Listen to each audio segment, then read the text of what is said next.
তোমার কোনো অসুবিধা হলে তোমার ভাইদের বলবে, একদমই ভয় পাবে না, সতর্ক থাকবে, নিজের প্রতি খেয়াল রাখবে, ভাইদের কথা শুনবে।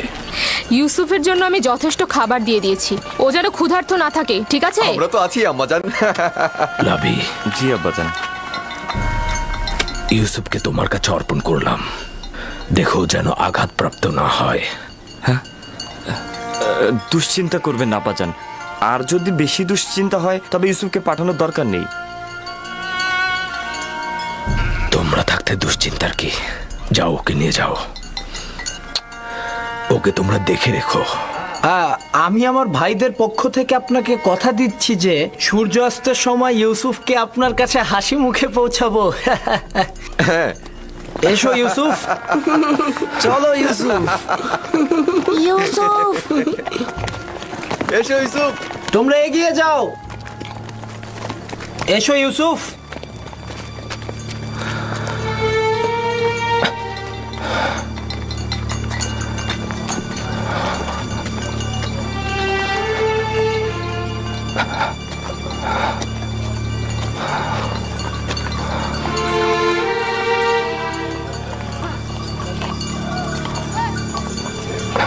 আপনি চিন্তিত হবেন না, ইউসুফের ভাইয়েরা তার খেয়াল রাখবে।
কি করছে ইয়াহুদা? এটা কি ধরনের খেলা? আমার জানুতে ব্যথা লেগেছে।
আব্বাজানকে ডাক।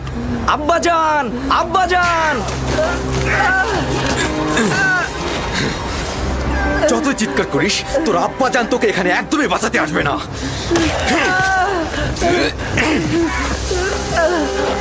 এখন পর্যন্ত আব্বাজানের মায়া মহব্বত ছাড়ার কি দেখেছিস? কিছুই দেখিসনি। পিতাজানের মায়া মহব্বত তোর জন্য, এমনকি বনি ইসরায়েলের গোষ্ঠীও। আমার গুনাহ কি? আমাকে কেন শাস্তি দিচ্ছ? তোর কি গুনাহ না? ওঠ! তুই চাস আমাদের থেকে শ্রেষ্ঠ হতে? এই আশা গোরস্থানে যে কর, আমরা তোকে চিন্তা রাখছি না। আমাদের আব্বাজানকে কেড়ে নিবি না তুই? ডাক তাকে, ডাক তাকে, তোর ফরিয়াদ পৌঁছে দে।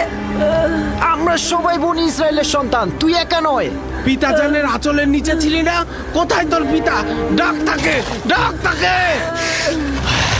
আবারও মিষ্টি ভাষায় তোর খোয়াবগুলো আমাদের বল। তোর তারকাগুলো তো এখন তোকে সাহায্য করবে। ডাক তাদের, ডাক তাদের।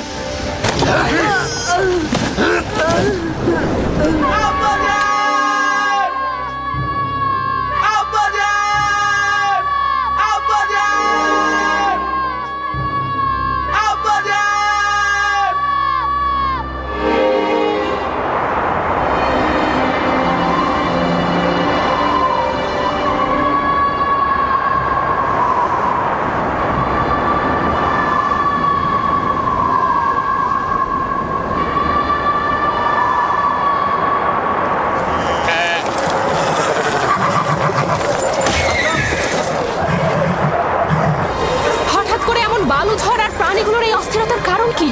কি করে বলবো লিয়া, জানি না কি ঘটনা ঘটছে। এইটা আবার কি?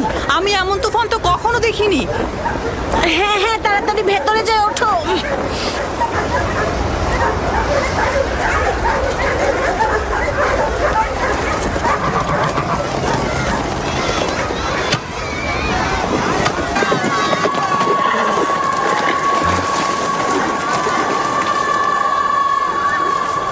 শুনেছ?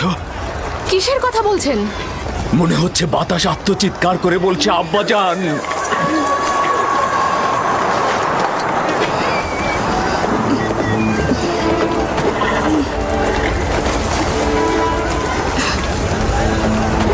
কিন্তু আমি তো কিছুই শুনতে পাচ্ছি না। কেন পাচ্ছ না? আমি তো পাচ্ছি।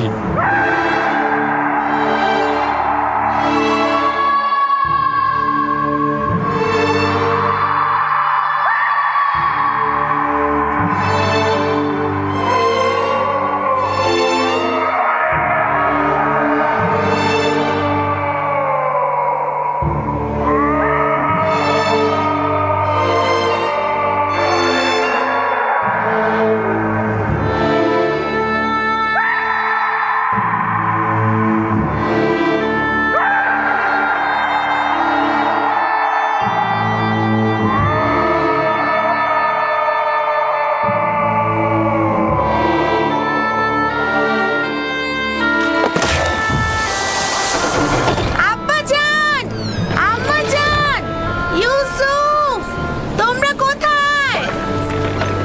কি হয়েছে দিনহে? আব্বাজান, আম্মাজান কোথায়? ক্যানানের বাইরে গিয়েছে ইউসুফকে বিদায় জানাতে।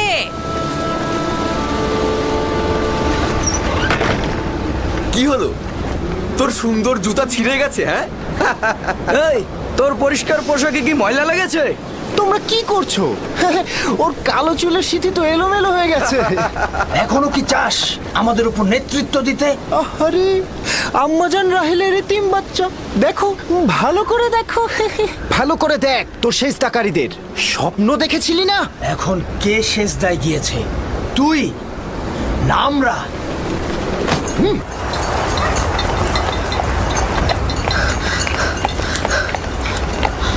আব্বাজান, ইউসুফ কোথায়? ইউসুফ তো তোমার ভাইদের সাথে মরুভূমিতে গেছে। আপনি তাদের সঙ্গে কেন যেতে দিলেন? আমি বেশ কয়েকবার ইউসুফের প্রতি ভাইজানদের ঘৃণার সাক্ষী ছিলাম। আপনি কেন যেতে দিলেন তাকে? চিন্তা করো না কন্যা আমার, ইউসুফ নিজে থেকেই চাইলো মরুভূমিতে গিয়ে ভাইদের সঙ্গে বিনোদন নিতে। তার মানে আপনি কি তাকে ভালোবাসা দেননি? এসব কি বলছো কন্যা আমার? তোমার ভাইয়েরা ওকে নিতে চাইলো আর ইউসুফও নিজে থেকে যেতে চাইলো, সে কারণেই তো আমি অনুমতিটা দিলাম। আমি অনেক চিন্তিত। আমি একটা খোয়াব দেখেছি। ইউসুফ অন্ধকার ঘরে, ও অন্ধকার ঘরে বসে অবিরত কান্না করছে।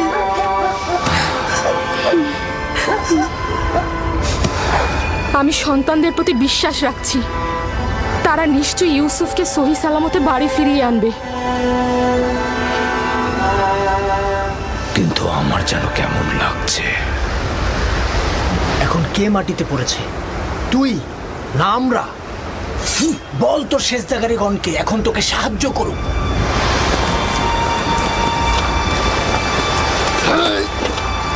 ছেড়ে দে লবি, আমাকে ছেড়ে দে বলছি লবি। আমি ওকে ওর মা রাহিলার কাছে পাঠাবো। কি করছো এটা? আমাদের সিদ্ধান্ত তো এমন ছিল না। আর ওই সমঝোতা তো তোর মুখ বন্ধ করার জন্য ছিল। কিন্তু আমি এটা হতে দেব না, কারণ তোমরা বলেছিলে অন্য পথ খুঁজে বের করবে। ওকে ছেড়ে দে লাবি, ওর কাজ ওকে সম্পূর্ণ করতে দে, ওকে ছেড়ে দে। তাহলে উত্তম হবে আগে আমাকে হত্যা করা, আর যদি বেঁচে থাকি তবে আব্বাজানকে কথা বলবোই। সাবধান ইয়াহুদা, ইউসুফকে ছেড়ে দাও, না হলে তোমাকে আগে মরতে হবে। নিজেদের মধ্যে রেষারেষি বন্ধ করো।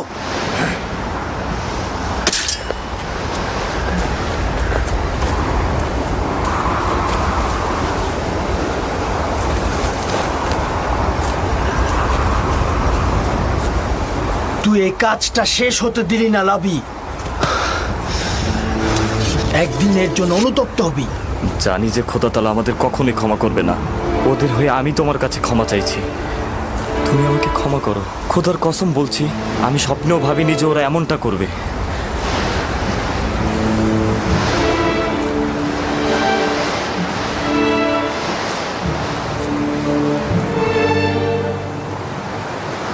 পয়গম্বর আর পয়গম্বরদের বংশধরদের উচিত তো হচ্ছে মুসিবতে ধৈর্য ধারণ করা, কিন্তু আমি ভাবিনি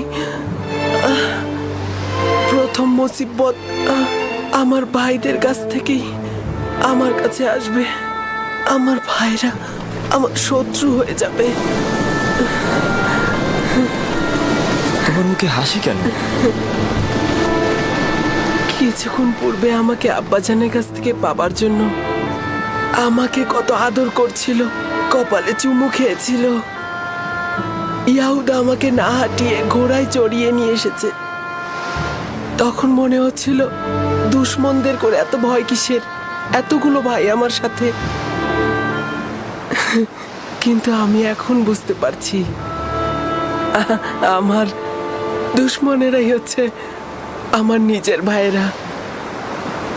কত দুর্ভাগা তারা, খোদা তাআলার আনুকূল্য তারা কখনোই পাবে না।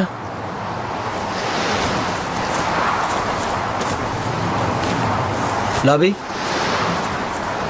ওর সঙ্গে কি করছো? বুঝতেই পারছো, আব্বাজানের কাছে ওকে আমি নিয়ে যাব। জেগে জেগে খোয়াব দেখছো?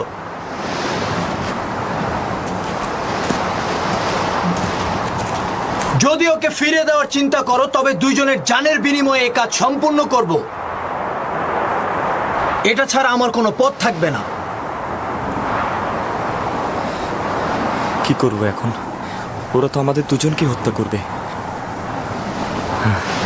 আপাতত ওরা যেন তোমাকে হত্যা করতে না পারে তার একটা পথ বের করতে হবে। খোদার উপর ভরসা রাখো। আমাদের তো কথা ছিল আব্বাজানের কাছ থেকে ওকে দূরে সরানোর, তাহলে কোনো কাফেলার কাছে অর্পণ করি। কিন্তু আমরা তো পারবো না নিজের হাতে ওকে কাফেলার কাছে অর্পণ করতে। দেখো, কোনো রকম দ্বিধাদ্বন্দ্বে থাকা যাবে না। আরে নিজের হাতে রাখবো কেন? আমরা যদি কোনো গাছের উপর রেখে দেই তাহলেই তো কাফেলার ওকে পেয়ে যাবে।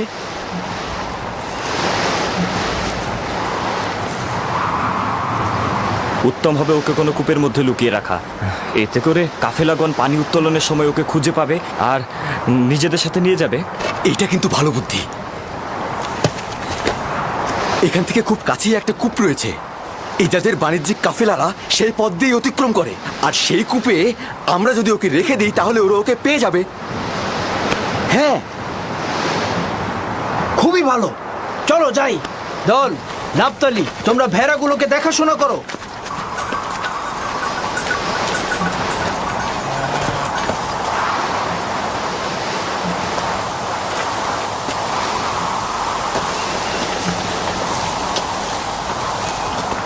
আব্বাজান, তারা কখন ফিরবে?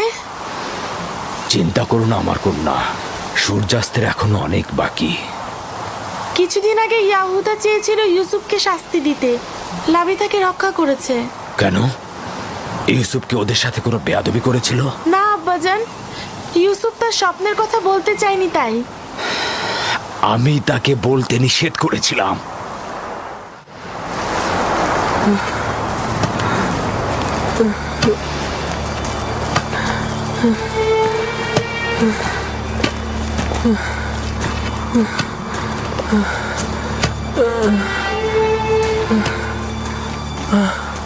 কি হলো?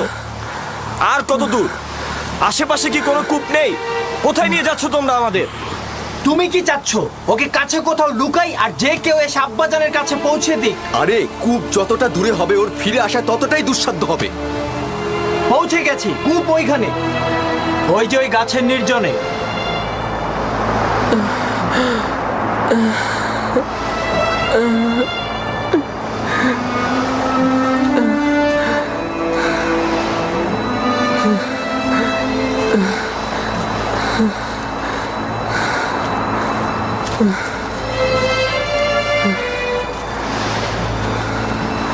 ওই কূপের পানি তো লবণাক্ত, আর তুমি সেটা ভালো করেই জানো। এইটা তো আরো ভালো। কাফেলাগণ ওই কূপের কাছে কখনোই যায় না, তুমি সেটা ভালো করেই জানো। আস্তে কথা বলো, আমি জেনে শুনেই এখানে এসেছি। কিন্তু এর মানে ওকে তো হত্যা করা হচ্ছে।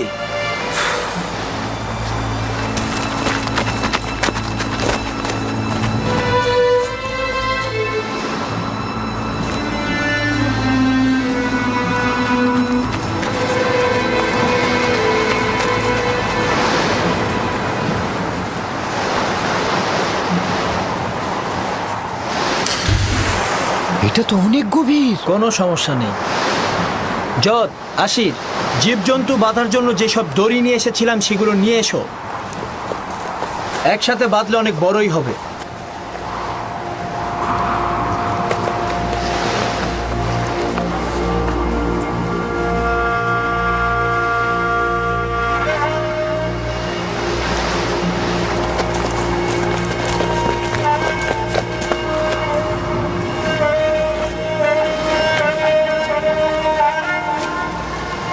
ইয়াহুদা, এই কূপের পানি লবণাক্ত। কোন কাফেলা এই কূপ থেকে পানি উত্তোলন করে না। খুব বিপদে না পড়লে কেউ এখানে আসবে না। দেখো, আমি নিশ্চিত এই কূপে সে তৃষ্ণায় মারা পড়বে। চুপ, আমি নিজেও জানি, বেহুদা আমি এখানে আসিনি। আপাতত পথ এটাই, হয় সে বাঁচবে নয়তো সে মরবে। হ্যাঁ,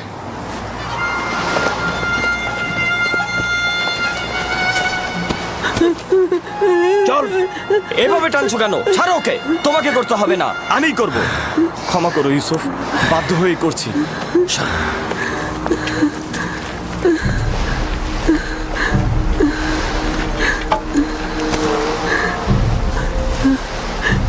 আমার গুনাহটা কি? আমার সাথে কেন এমন করছো? কোনো গুনাহ নেই, কিন্তু তোমার নেতৃত্ব মেনে নেবার মতো সহ্য ক্ষমতা আমাদের নেই। খোদা বান্দা তোমাকে যেই জায়গাটা দিয়েছে আমরা কখনোই সেটা মেনে নিতে পারিনি। আমি কূপ দেখে ভয় পাচ্ছি, খুবই অন্ধকার। ভয় পেও না ভাই, খোদা তোমার সাথে আছে, তিনি অবশ্যই তোমাকে রক্ষা করবে।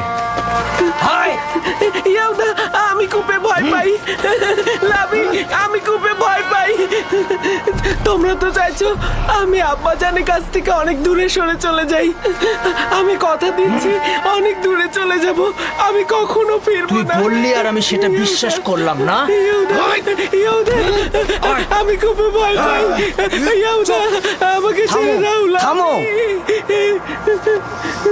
আবার কি হলো তোমার? যখন আব্বাজান ইউসুফের কথা জিজ্ঞেস করবে তখন কি উত্তর দেবে? বলবো নেকড়ে তাকে খেয়ে ফেলেছে। হ্যাঁ, আর আব্বাজান তো নিজের স্বপ্নে দেখেছিল নেকড়েরা ইউসুফকে ধাও করছে। আব্বাজান ভালো করে জানেন কেনানে অনেক নেকড়ে আছে। হ্যাঁ, কিন্তু সেটা প্রমাণ করতে একটা নিশানা দরকার। নিশানা? নিশানা? হ্যাঁ, ইউসুফের নেকড়ে খাওয়া পিরান দারুণ নিশানা হবে। ইয়াহুদা, আমাকে ছেড়ে দাও, আমি অনেক দূরে চলে যাব, আমি কখনো এদিকে আসবো না। ইয়াহুদা, আমাকে ছেড়ে দাও, আমি অনেক দূরে চলে যাব। ইয়াহুদা, আমাকে কূপে ফেলো না।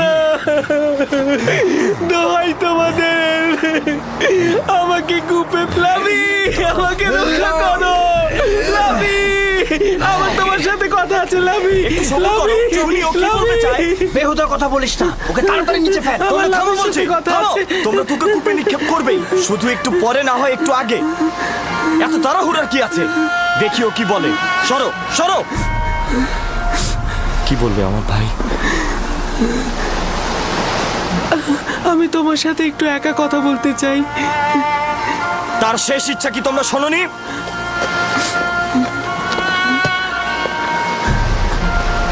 আমি তোমাকে ভালোবাসি, আর আমার তোমার উপরে বিশ্বাস আছে।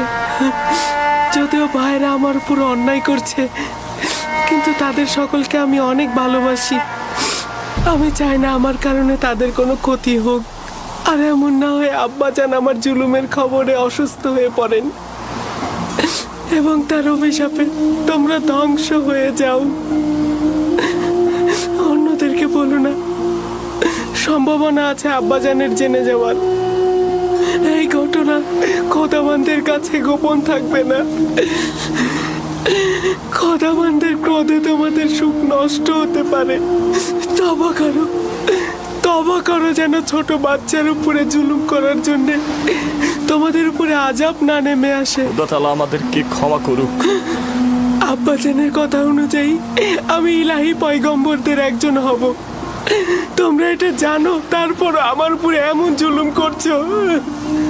আমি ওই চিন্তায় আছি, তোমরা তো বনি ইসরায়েলের সন্তান, তোমাদের সন্তানেরা পরবর্তী পয়গম্বরদের সাথে এইরূপ কাজ করে। আমি জানি আমার ভাই, আমরা অভিশপ্ত পাষাণ হৃদয়ের অধিকারী। আমরা খোদাকে ভয় না পেয়ে নিজ ভাইয়ের সাথে যা করছি, কোনো হিংস্র প্রাণীও তার নিজ গোত্রের সাথে এমনটা করে না। আমরা কাবিলের সেই ভাই হত্যার মতন ঘটনা আবারও ঘটাতে যাচ্ছি।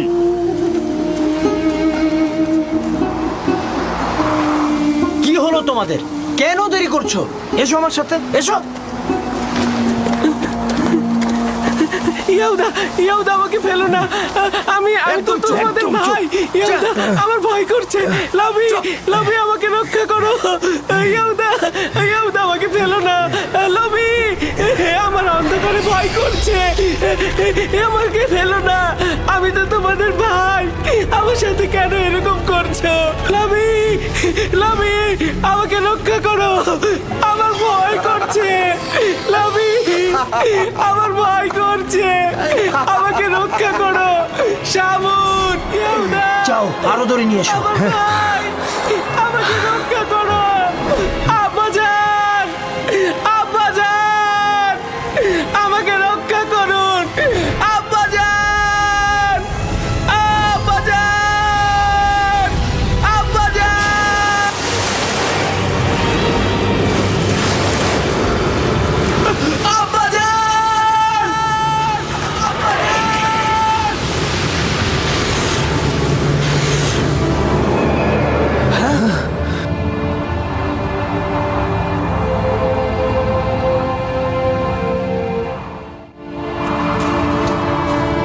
ইউসুফ পড়ে গিয়েছে। ইয়াহুদা, সরো সরো। ইউসুফ, ইউসুফ, ইউসুফ, আব্বাজান! ইউসুফ, ইউসুফ, ইউসুফ, ইউসুফ, ইউসুফ, ইউসুফ কোনো সাড়া দিচ্ছে না। কি হয়েছে? সবাই তো এটাই চেয়েছে। সবাই এটা চাইনি, তুই শুধু চেয়েছিস। আমাদের সিদ্ধান্ত এটা ছিল না। তুই প্রথম থেকে ওকে হত্যা করতে চেয়েছিলি। তুই এর ফল ভোগ করবি। আরে তুই তো কাবিলকেও হার মানিয়েছিস। কাবিল ভাইদের সাথে মিলে নিজের ভাইকে হত্যা করেছিল, আর তুই একটা এতিম বাচ্চাকে হত্যা করলি। খোদার অভিশাপ তোর ওপর। আরে যদি অভিশাপ হয় তবে সবাই অংশীদার, তুই নিজের জন্য দায়ী। তাই বেহুদার মতো এক ব্যক্তির উৎসর্গকে আমার ঘাড়ে চাপিও না। এর জন্য আমরা সবাই দায়ী।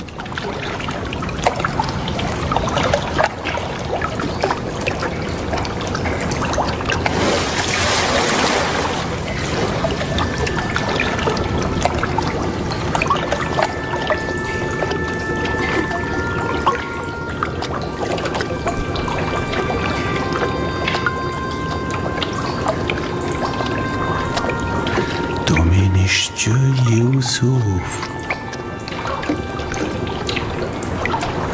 তুমি নিশ্চয়ই ইউসুফ হবে।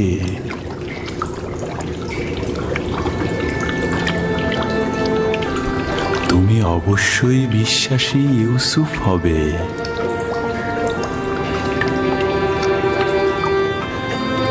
তুমি নিশ্চয়ই ইউসুফ, তাই না? জি, আমি ইউসুফ।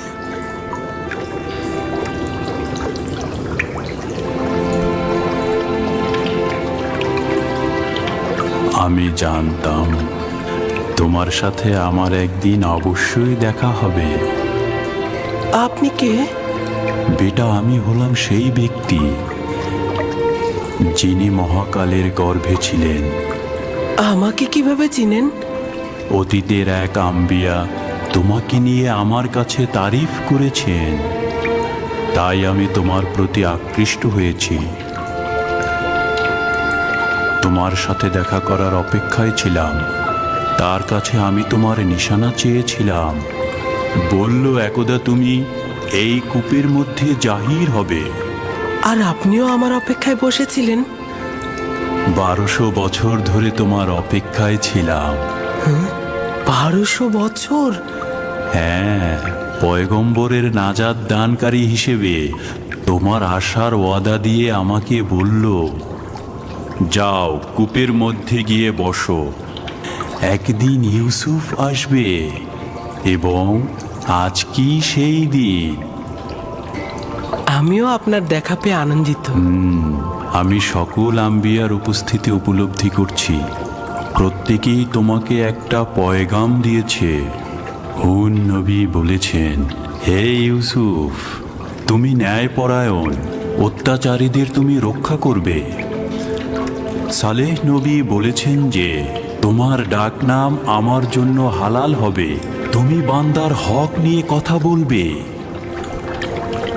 ইউনুস নবী বলেছেন, তুমি অতীতের সকল আম্বিয়াদের উত্তরাধিকারী, তাদের আমলের পোশাক পরিধান করো। তোমার পয়গম্বর হিসেবে আগমনের নিশানা তোমার জন্য পাঠানো হয়েছে। নাও। মউউদ, মউউদ, মউদ।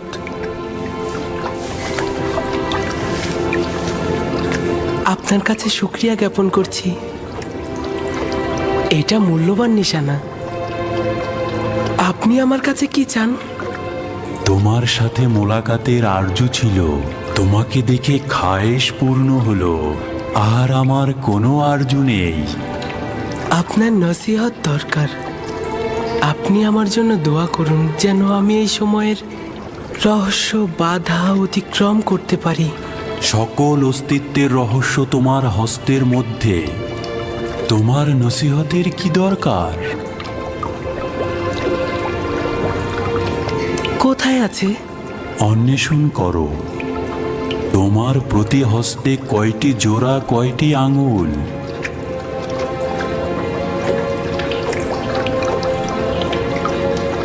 পাঁচটি আঙ্গুল, 14টি জোড়া।